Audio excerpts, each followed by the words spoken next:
today we're going to be touching the topic of recovery.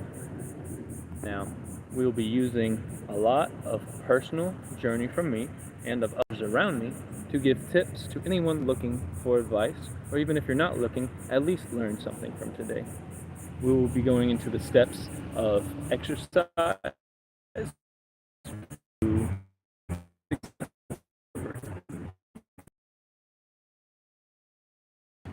Now, I'm going to start by saying, okay, to not be okay, obviously, but it's okay to not have everything.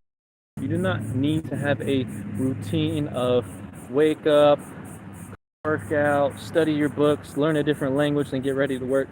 Some things just are not probable. Yes, in a perfect ideal world, you would wake up, but unfortunately you need sleep, you need other things, you're kind of getting started in the morning. It's okay. So we're going to start off by talking about the importance of structure and consistency in recovery. Now, I like to start off by saying I have personally found structure to be very important in keeping my sobriety. Now, as a former or current addict, however you look at it, I have had to deal many feats and keep my mind away from a lot of different triggers. Now, one thing that really helps me from thinking about, hey, let me go do this or do that, is if I'm doing something else. So if I'm not occupying myself, how they say the empty mind is the devil's playground or something like that. I don't mean to butcher the quote for anybody watching. I know you're all going to say it in the comments. But like I'm saying, the devil's mind is an empty playground. Okay, I just butchered that. Go ahead and roast me in the comments. It's okay. I can take it. And so when I'm more productive, I feel better, I look better, I talk better, I feel less pulled in to go back to negative tendencies. Now, this is a great thing to do at proportionate length. So if you're first starting out in recovery and you haven't really built up that routine, you're not going to be able to just jump right in and go the balls to the wall. You're going to have to build it up slowly and slowly and slowly. Of course, if your goal is to work out or wake up at 4:15 every morning, that's a good goal. Although you got to hold yourself accountable and don't completely lose the goal if you don't wake up at 4:15, or if you miss your alarm for the whole week. It's okay. As I love to say, relapse is a part of recovery, whether that's relapse into substances, relapse into our actions, or relapse into negative people, okay? And as I say a lot, you're successful as the people you surround yourself with. So one big part about recovery is environment. You need to create an environment, if not in your physical, because some things we can't control, like family members or loved ones or work, not in your environment, in your mind. Create a safe environment where you can go to whenever anything's happening and be able to have your own back.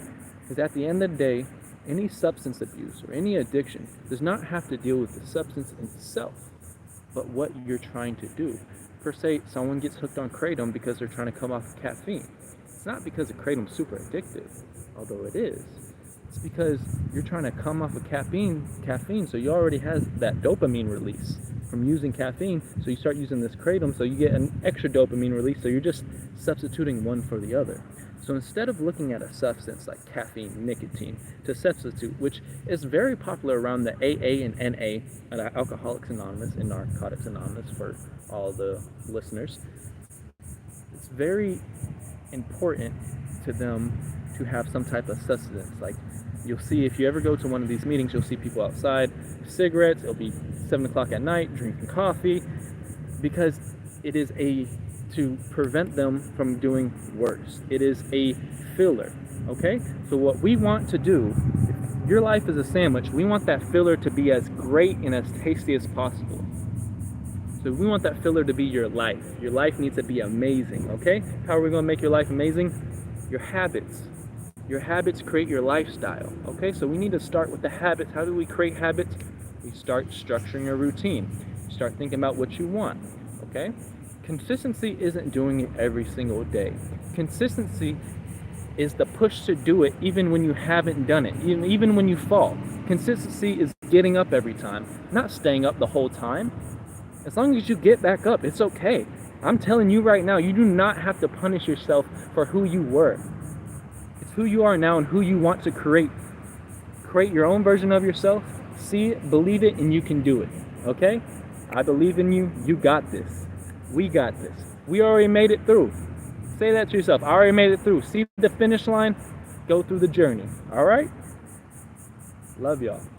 Now we'll be going to step number 2. Or we kind of touched back on importance of structure and consistency in recovery. When I was in rehab, one thing that really helped me a lot of not going into negative, not even negative habits of like doing substances, because obviously you couldn't in rehab. It was negative habits of negative people and like negative kind of ways of thinking, like, oh, I'm gonna fight you, I'm gonna do this, or I had to get away from that. One thing that really helped me get away from that, any of the anxious thoughts or any negativity that I did not want, was working out. Now, working out is good. It's great. Obviously, everyone is at a different stage in their life. You can't expect yourself to go out and run 5 miles if you haven't even ran 3 miles yet. Yeah, you can push yourself to the edge if a tiger's chasing you, but baby girl, a tiger's not chasing you. You're chasing you. The version of yourself that you can barely remember that fucked your life up is chasing you. Alright? So it's time to stop running. Take it slow. Slow breaths, slow steps, one step at a time. You got this. Anyway, it really helped me to work out. And when I worked out every night, I felt a lot better. I started teaching classes in the rehab, helping others learn about working out, because when you work out, you release endorphins in your mind and bloodstream. Endorphins are like dopamine and all these good things that make you feel up and alive. So you wake up in the morning, you're feeling all groggy. That's why we call it the morning, because you feel like you're mourning something. You're mourning that you just left your sleep world, okay? You wish you could go back, but you can't, all right? We're here and we're ready to go. So we're going, we're here. We got it, we get it, okay? Now moving on. Pardon me. I'm gonna give y'all give some tips about morning routines as well. So with morning routines, there is not really a structured like program that you can try to put yourself through from someone else. So like I can't sit here and give you this big long list of stuff to do when you don't do it.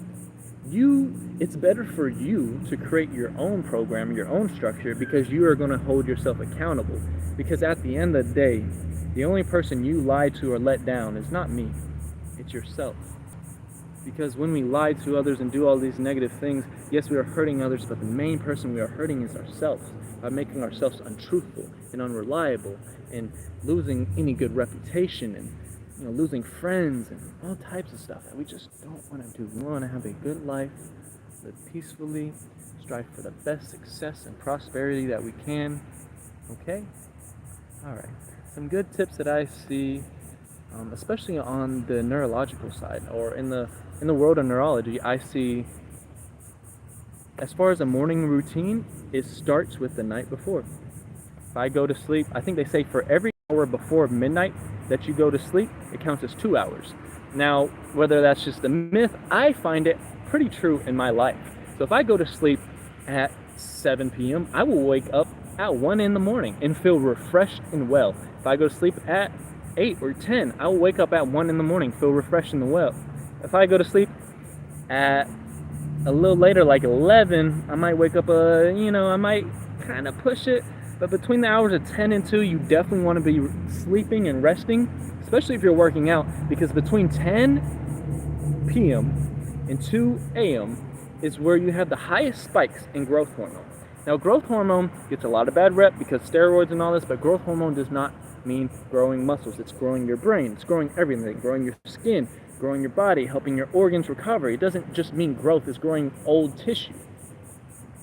Now, so like I said, the night before, getting proper timing. So hold yourself accountable. Set a time. If you work every day 8 a.m. to 8 p.m. and you don't get home till 9 o'clock, obviously you're not going to be able to go to bed at 7. So that's something you got to be realistic about and make a time for. So maybe you don't want to be waking up at 1, or maybe you don't want to be waking up at 3. Maybe just let yourself naturally wake up and then have an alarm for like when you really need to wake up. Because it's kind of better to let it go naturally than to kind of force it with an alarm. Although alarms are very helpful if you are trying to push yourself into that structure. But once you kind of get in there, your body will start to awaken to the natural frequency that you're trying to attone it into, and it will start actually going, like getting more tired around those times, and then waking up earlier, and then you get deeper sleep once your body starts, okay, this is what we're doing. We're sleeping consistently through this time. We're not staying up and binging, doing some weird shit, and yeah, we're actually taking care of our body. We can rest and recover and heal. Okay, then it's going to work with you. Do not work against your body. Work with it. It's going to tell you what works best for you. You just need to listen to your body. Okay. Another thing for the night before is red light therapy. I have found red light therapy to be extremely helpful in my rest. I would prefer to sleep with I would prefer less hours of sleep in red light than just pure darkness. I'll take 3 hours of sleep in red light than 6 hours of sleep in darkness. There's something about, I cannot emphasize this enough, as fellow neurologist Andrew Huberman also talks about, red light therapy is very crucial to starting, once your body sees, or when your eyes start to pick up on red light and doesn't have any of like the screen light or anything, you start naturally producing more and more melatonin. You get spikes in melatonin, which helps you fall asleep faster, rest harder, sleep better. Just all in all, better rest. Better rest is good for better recovery, not just in your body, in your mind. Okay? Now, as far as like waking up in the morning, depending on your age, where you are in life, you might have more soreness, more stiffness, harder to get out of bed. If you're real young, you probably don't want to get out of bed at all. I feel you. I've been there. I do not like waking up early, but I do it. One great thing that really helps me get up and get going is a cold shower, because you're going to be dragging your feet to get in there, but once you get in that cold shower, you're going to want to get out. Have the temperance to keep yourself in there long enough. I want to say at least a minute in a cold shower every morning will get you nice and going. When you get out of the shower, keep your elbows and hands above your shoulders, or keep them at this. Don't have them close by your body, because you have all these lymphatic nodes, all these lymph nodes, all in your shoulders and armpits and your mid axillary, all in here. And when you air dry and don't dry off with a towel, you actually increase your metabolism. You start waking up faster, so your body's not like sleeping, like, oh, I'm trying to digest this food. No, it's like, okay, now we need all this food that we've been digesting all night. We're going to start actually putting this into energy and start doing stuff. So it kind of gives like, hey, hint to my body, we're in a cold shower now, we need this, let's go. So get out, air dry if you can. Cold shower as long as you can. I find it very easy to stay in longer if I have music. So the song that I like playing is Kendrick Lamar's Sing About Me, I'm Dying of Thirst, because it's approximately 12 minutes long, and that's where I think around like 5 minutes is where I really get like the most optimal experience in a cold shower. But if I really push myself to that 12-minute, I feel 1,000 times better. And I emphasize everyone to at least try this. If not today, try to implement it into your routine sometime this week or sometime this month or this year. I'm not rushing you, but definitely to put it in the back of your mind of something that is very productive and that can change your day, which will change your week, which will change your month, change your year, change your life. You can do it. You are the alchemist of your own reality. You got this. Now we'll be moving into our next topic. Basically, like I said, healthy habits. So incorporating healthy habits into your daily routine is going to make you healthier mentally, physically, emotionally, spiritually, and sexually, every other way. Okay?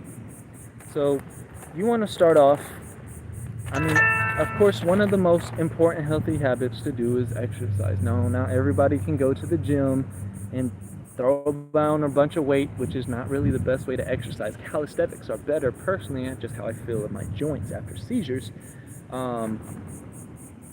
Just calisthenics, maybe just walking. If you can walk, that's good. Go for a walk every morning. Or if you can't go for a walk every morning, go for a walk on your lunch break. Or stop using the elevator, take the stairs. Just little implements. Better and better every day in every way to become the best version of yourself. You got this. Now, journaling. is a great healthy habit to have. I actually journaled this morning. It's something that I recently picked up. Journaling, as I stated earlier, the addiction is not from a substance, but it's from the mental. It's a more neurological thing that makes you addicted, like cocaine, caffeine, all this stuff. It's not the actual the plant or anything that's addictive. It's how your mind processes it that's addictive. And why does the mind need it to process it that way? Maybe your parents, put you shit out of luck and used substances when they were pregnant with you or conceiving, or maybe you have trauma in your childhood that you're subconsciously running away from, or maybe you have some pain deep down that just makes you feel kind of dead inside, so you want something to make you feel more alive. Been there, done that. I love y'all. Now, I found one thing that really helps me is journaling for 15 minutes at a time. I find something in my mind that subconsciously has been bothering me. So something that you're not thinking about, but when you think about, you don't want to think about. That's what you want to write about. And you're going to, at least for 15 minutes, you can go for as long as 30 minutes if you want to, but you're going to sit there and write for the whole 15 minutes about it, everything. It doesn't need to be readable. Nobody needs to read it. You can throw it away once you're done. Actually, I prefer doing that to get rid of it, kind of like putting the emotional pain into a physical object and then disintegrating it with fire is very great. But if you're not an arsonist, like I am not an arsonist, there's other ways, just throw it in the trash. But yeah. Also, mindfulness, like meditation is very good. I'm over here talking like a politician. But mindfulness, as far as being mindful for those around you, being mindful for yourself. Example, it'd be fun to drink, but you're mindful, you're thinking that, okay, I'm going to wake up dehydrated in the morning, or even though I might not get a hangover, this alcohol is going to be bad on my mind and my body, because alcohol does not benefit you anyway. So let's just get that out of the way. And meditation is good. One thing that I very, very highly recommend that I just started practicing is yoga nidra. It's a form of non-sleep deep rest. So I use it in the mornings when I'm kind of feeling a little I could lay down, but if I lay down, I'm going to just wake up more tired. So what I'll do, they have these sessions. So you go on YouTube, find one of them, and put your headphones on, and it's kind of, they talk you through this meditation. But this has been proven to counteract the effects of not enough sleep. Isn't that amazing? I recommend it. Try it, see how you feel. Huberman Lab has great yoga nidra meditations. There's plenty of ones out there, probably thousands, if not millions now. Probably not millions. We'll say thousands, hundreds of thousands. Hundreds. Well, some number, but there's a lot. Enough for you to, if you get bored, to rotate. All right. Our next topic that we are going to is how to manage triggers through the day. Now, obviously, addiction and recovery is not just, you don't just cross the finish line and be like, all right, I'm recovered. I'm not an addict anymore. No, you're always going to be an addict. You have addictive personality. All right. It's just how you fill those holes in your soul. All right. So what you're going to do is you're going to go through the day and you're going to be recovering, and then, you're having a great day. You woke up, you did all your stuff, and then someone cuts you off in traffic, or a family member passes away, or shit hits the fan. Life doesn't always go how it's supposed to go, and it throws you a lot of curveballs. Now, we have to acknowledge that those curveballs will trigger, or possibly will trigger, a negative reaction from ourselves. Now, one of the best things to address these curveballs is to find your triggers. My favorite thing of finding my triggers is just to be, in my mind, sober, usually driving around, and I'll wait until I feel kind of off, maybe a little anxious thoughts, and I'll be like, okay, what's starting this? I'll be like, all right, there's a car next to me and they're staring at me.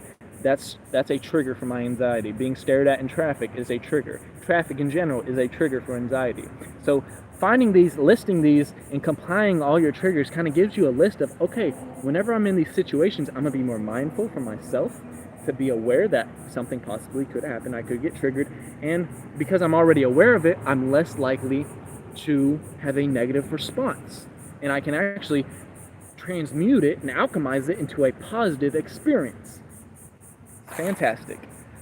I would like to touch on other ways to manage triggers through the day, although I am still actively learning of how to manage my own triggers. So I do not feel right now that I can give any more advice on certain things because I'm still seeing if they work for myself. But I will definitely get back to y'all within a week on certain things that I'm trying of how to manage triggers. And, if they work, great. I'll share them. If they don't work, I'm going to still share them in a week just to see if they work for y'all. All right.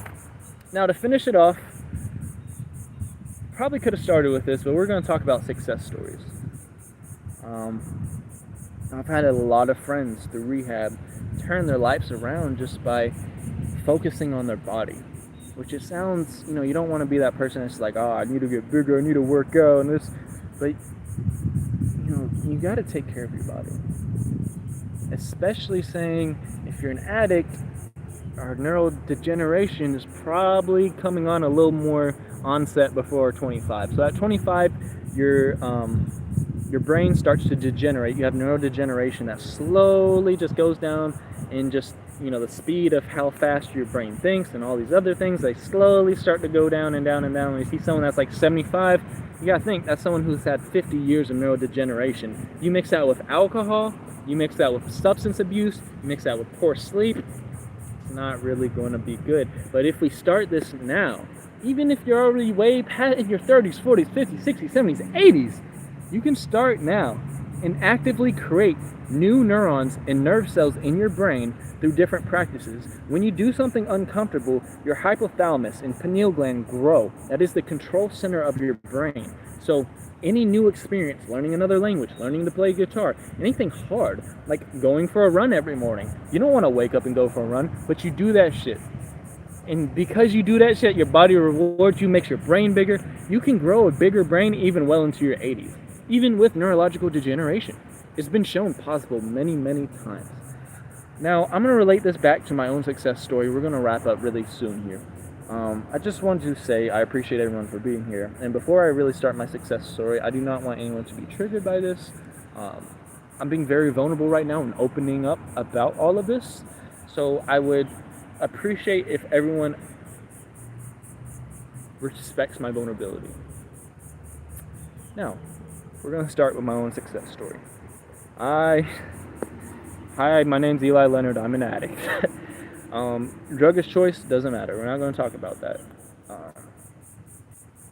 because it's the habit at the end of the day. I found myself very depressed. I found myself very suicidal. I wasn't happy. Hated my life. Wanted to go to sleep and not wake up. I dropped out of high school. Was doing drugs, selling drugs. Not really living a good life. Hurting people around me. And hurting myself even more. And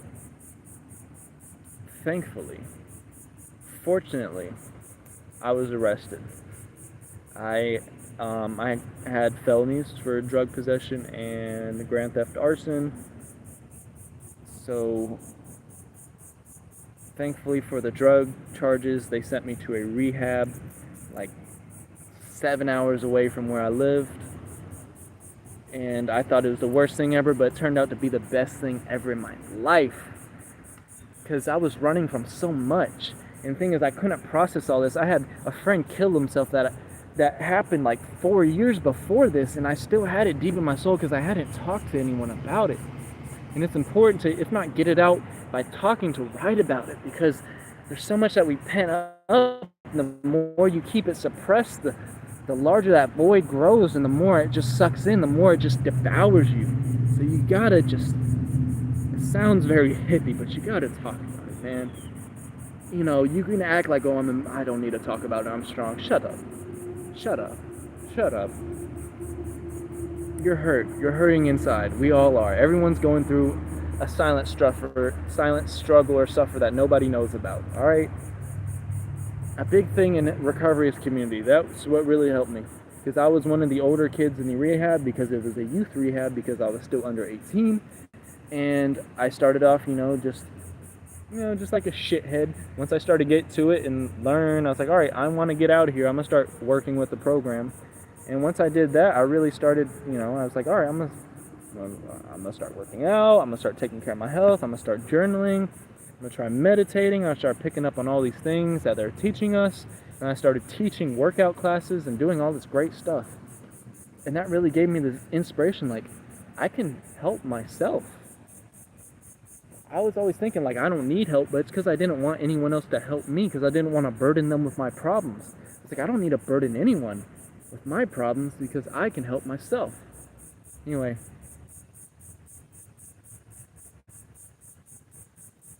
that's long story short kind of how I got to where I'm at right now. There's lots of years between that, but that's just general general thesis, whatever you want to call it. But yeah, hey UpTub, it's me, Eli Lennard, signing out. And I appreciate y'all coming here. First of all, even if this is your first time, I appreciate you just showing up and taking that step. To click on this video, that was your first step towards recovery. You got this. Or unless you're already on your process, it's your 1000th step. But you got this, y'all. I love you. I'm grateful for you. I'm thankful for you. You're strong. You're valuable. You're intelligent. You got this. You can't be stopped. You got this. Now go out and conquer the day. Love y'all. Peace. Eli Lennard out.